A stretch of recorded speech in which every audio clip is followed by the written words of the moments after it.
এই যে আপনারা যে এত সুন্দর এই যে বরফওয়ালা এত সুন্দর সিটি দেখতেছেন না, হ্যাঁ, এটা হচ্ছে উজবেকিস্তান, ঠিক আছে। সেটা আমার ফার্স্ট টাইম উজবেকিস্তানে। এন্ড আইসাই একটা চোদা খাওয়া কাহিনী আমার সাথে হয়ে গেছে, খুবই ন্যাস্টি একটা কাহিনী, কিন্তু আমি ভাবলাম যে আপনাদের সাথে শেয়ার করি। কাহিনীটা হচ্ছে,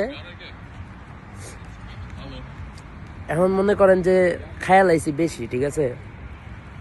ফ্লাইট হয়েছে লেট, 2 ঘন্টা লেট, 2 ঘন্টা না 3 ঘন্টা লেট, বৃষ্টি অনেক দুবাইয়ে, সেই কারণে লেট হয়ে গেছে। ফ্লাইট লেট হওয়ার কারণে এখন খায়া টাইয়া আমার হাগা ধরে গেছে, ঠিক আছে। এখন আমি এয়ারপোর্টে আমার আবার লাকেজ যাইতেছে না ভাই, লাকেজের লিগে আরো দেই যায় 1 ঘন্টা ওয়েট করা লাগতেছে। সবার লাকেজ আয় পড়ছে, আমগো লাকেজ যায় না। এখন লাকেজের জন্য ওয়েট করতে করতে আমার ধরে গেছে হাগা। আমি ভাবলাম যে তাইলে একটা কাজ করি, মানে লাকেজ আসতে লেট হইতেছে, আমার বাইরে লাকেজের কাছে দাঁড়া করে আমি গেছি হাঁকতে।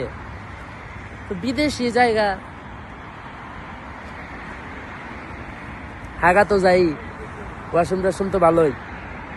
তা আমি গেছি এয়ারপোর্টের ওয়াশরুমে, মানে এত চাপ দিছিল যে আমি বইয়া হাইগা দিছি, মানে প্যান্টে হাগি নাই কিন্তু ওয়াশরুমে বইয়া হাইগা দিছি। আগার পরে আমি যখন পুটকিতে পানি মারতে গেছি, এখন এই পানি মারার ট্যাপ নাই।